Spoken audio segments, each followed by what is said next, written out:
नमस्कार मित्रांनो, घरकुल योजनेतील लाभार्थ्यांसाठी घरकुल जागेसाठी 1,00,000 रुपये फ्रीमध्ये दिले जात आहेत। भरपूर असे लाभार्थी लाभसुद्धा घेत आहेत। जर आपल्याला लाभ घ्यायचा असेल तर कोणत्या ठिकाणी अर्ज करायचा आहे याबद्दलची माहिती आपण या व्हिडिओच्या माध्यमातून समजून घेणार आहोत। मित्रांनो, केंद्र सरकारच्या माध्यमातून आपल्या महाराष्ट्रासाठी 20 लाख घरे मंजूर करण्यात आलेली आहेत। जे लाभार्थी पात्र होणार आहेत 2024-25 मध्ये अशा सर्व लाभार्थ्यांना घरकुल कन्फर्म दिलं जाणार आहे। परंतु भरपूर असे लाभार्थी आहेत की त्यांना घरकुल बांधण्यासाठी जागा नाही। मग या जागेसाठी जर आपल्याला पैसे पाहिजे असतील तर घरकुल जागा खरेदी अर्थसहाय्य म्हणून 1,00,000 रुपयांची तुम्हाला मदत केली जाते। आता यासाठी कोणती योजना आहे याबद्दलची माहिती समजून घ्या।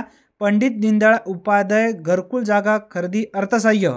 आता यामध्ये केंद्र व राज्य पुरस्कृत ज्या काही योजना आहेत अशा योजनेमध्ये जे काही बेघर आणि भूमिहीन लाभार्थी आहेत अशा लाभार्थ्यांना अर्थसहाय्य म्हणून 1,00,000 रुपयांची मदत दिली जाते। यामध्ये पात्र होणारे जे लाभार्थी आहेत ग्रामीण भागातील लाभार्थी सुद्धा पात्र होऊ शकतात आणि शहरी भागातील सुद्धा लाभार्थी पात्र होऊ शकतात। आता यामध्ये 50,000 रुपयांचा उल्लेख करण्यात आलेला आहे, परंतु प्रत्यक्षात आता 1,00,000 रुपयासाठी मान्यता देण्यात आली आहे। यासाठी मंत्रिमंडळ निर्णय सुद्धा झालेला आहे। पुढे मी या संदर्भात पूर्ण डिटेल्स माहिती देणार आहे।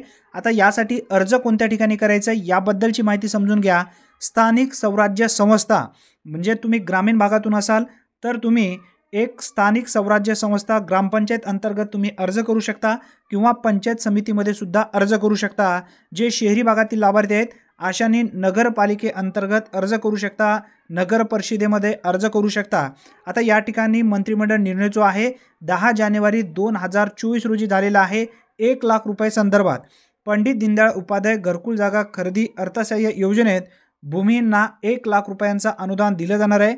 पंडित दीनदयाळ उपाध्याय घरकुल जागा खरेदी अर्थसहाय्य योजनेअंतर्गत घरकुल बांधकामासाठी भूमिहीन लाभार्थ्यांना जागा खरेदीसाठी देण्याचे अनुदानात वाढ करून 50,000 रुपयावरून 1,00,000 रुपये करण्याचा निर्णय राज्य सरकारच्या माध्यमातून घेण्यात आलेला आहे। आता यामध्ये राज्यात केंद्र पुरस्कृत प्रधानमंत्री आवास योजना ग्रामीण, तसेच राज्य पुरस्कृत रमाई आवास योजना, शबरी आवास योजना, आदिम आवास योजना या योजनेअंतर्गत ग्रामीण भागातील लाभार्थ्यांना घरकुले बांधण्यासाठी दिले जात आहेत।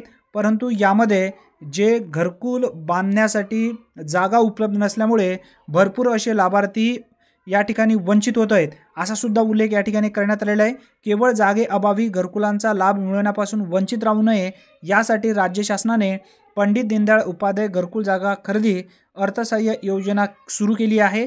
या योजनेअंतर्गत केंद्र पुरस्कृत प्रधानमंत्री आवास योजना ग्रामीण व राज्य पुरस्कृत योजनेअंतर्गत घरकुलास पात्र परंतु बांधकामासाठी जागा उपलब्ध नसलेल्या कुटुंबांना जागा खरेदीसाठी 50,000 रुपयावरून अर्थसहाय्य दिले जात होते।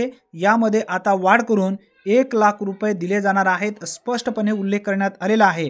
आता ज्या लाभार्थ्यांना घरकुल जागा खरेदीसाठी 1,00,000 रुपयांचा अनुदान पाहिजे अशा लाभार्थ्यांनी स्थानिक स्वराज्य संस्था, ग्रामपंचायत, नगर परिषद, नगरपालिका या ठिकाणी तुम्ही अर्ज करू शकता किंवा पंचायत समितीमध्ये सुद्धा अर्ज करू शकता। ग्रामीण भागातील लाभार्थी तुम्ही जर असाल तर ग्रामपंचायतला एकदा विचारपूस करा, पंचायत समितीमध्ये या योजनेबद्दल विचारपूस करा, त्यानंतर अर्ज करा। कन्फर्म तुम्हाला या योजनेमधून 1,00,000 रुपये अर्थसहाय्य दिले जातं। जास्तीत जास्त तुमच्या मित्रापर्यंत हा व्हिडिओ नक्की शेअर करा, जेणेकरून भरपूर असे लाभार्थी या जागेअभावी घरकुलपासून वंचित आहेत त्यांना नक्की फायदा होईल। धन्यवाद, पुन्हा भेटूया, तोपर्यंत जय हिंद, जय महाराष्ट्र।